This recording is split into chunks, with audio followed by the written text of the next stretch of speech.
Bienvenue dans Success Stories, le magazine de l'Aide24 où les entrepreneurs et les entrepreneures nous racontent leur histoire, leurs défis, mais aussi et surtout les clés du succès de leur entreprise.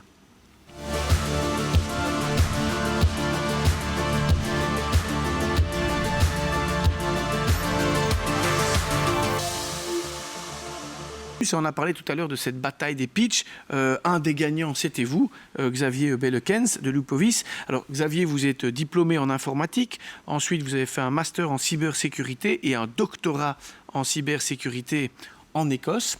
Ensuite, après avoir enseigné une bonne dizaine d'années, on va dire, à Glasgow, vous avez créé justement cette spin-out de l'université de Glasgow, Lupovis. Bon, c'est exact. On peut le dire. Ça pose un homme quand on a dit tout ça. Maintenant, on va regarder, on est dans le domaine de la cybersécurité. Peut-être un petit peu, sans être non plus trop alarmiste, mais cybersécurité, parfois certains se disent « je ne me sens pas directement concerné ». On parle de combien d'attaques en Belgique? Enfin, qu'est-ce que vous avez comme chiffre à ce sujet-là? Alors, en ce moment, on a regardé ce matin, il y a environ 76 organisations en Belgique qui ont subi des attaques durant la journée, qui sont durant la semaine dernière, et qui ont une brèche. Donc il y a évidemment un hacker ou un adversaire à l'intérieur, et les entreprises ne le connaissent pas encore.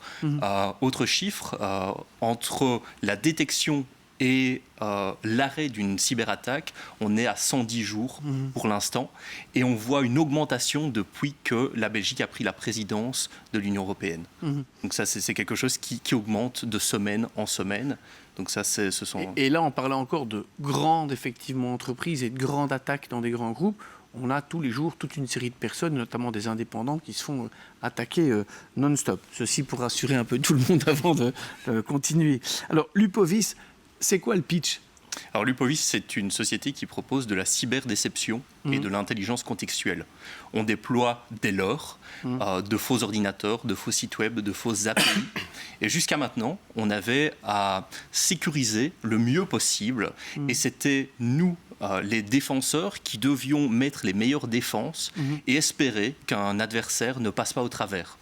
Lupovis, c'est avec les leurs, c'est l'adversaire, on va jeter le coup sur l'adversaire, et c'est l'adversaire qui va devoir décider, suis-je en train d'interagir avec un leurre ou avec un système véritable.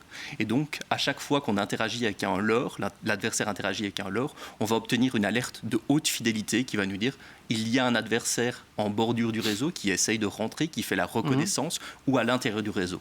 Alors, c'est pour ça que j'insiste bien sur ce que vous avez dit. Vous avez parlé de cyberdéception, pas détection. Exactement. Avant, effectivement, quand je faisais de la protection, j'essaie de détecter qui veut rentrer. Cyberdéception, ça s'adresse plutôt à ceux qui vous attaquent. Ils vont penser attaquer une entreprise, et puis après, ils vont se rendre compte qu'ils seront déçus, donc déception, d'avoir en fait eu affaire à un faux que vous avez mis, comme qui dirait un peu un appât. Vous pouvez un peu illustrer avec un exemple de l'heure de client? Oui, effectivement. Donc, pour une des grosses néobanques qui se trouve au Royaume-Uni, on a déployé de faux systèmes clients, de faux systèmes RH, de faux systèmes de backup, de fausses API. Et donc, quand un adversaire s'intéresse à la néobanque et fait sa reconnaissance, pour comprendre un peu comment la banque fonctionne, quels sont les systèmes qui sont vulnérables, l'adversaire va faire sa reconnaissance et regarder tous les systèmes qui ont des vulnérabilités potentielles.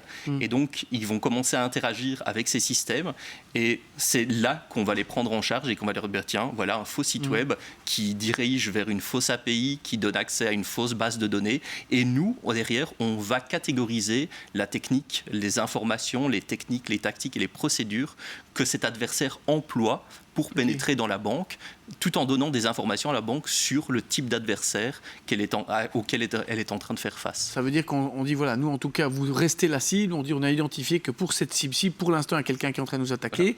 Voilà. Là, il est en train de jouer dans un jeu, il n'a pas encore compris que c'est autre chose, mais au moins, on sait c'est qui, comment il fait, et on est prêt, en fait, pour le moment, il passera la véritable muraille. Exactement. Quelles sont les clés du succès, en fait, pour une boîte comme la vôtre? Alors, dans la sécurité, les clés du succès, c'est avoir la confiance de ses partenaires et être certain qu'on puisse décevoir les attaquants, les adversaires, les hackers, avec une haute fidélité, tout en donnant une alerte de haute fidélité qui donne à nos partenaires l'idée de détecter un adversaire très très rapidement. Donc la détection chez Lupovis, de 110 jours, on passe à 2 minutes. 2 minutes, de 110 jours à 2 minutes.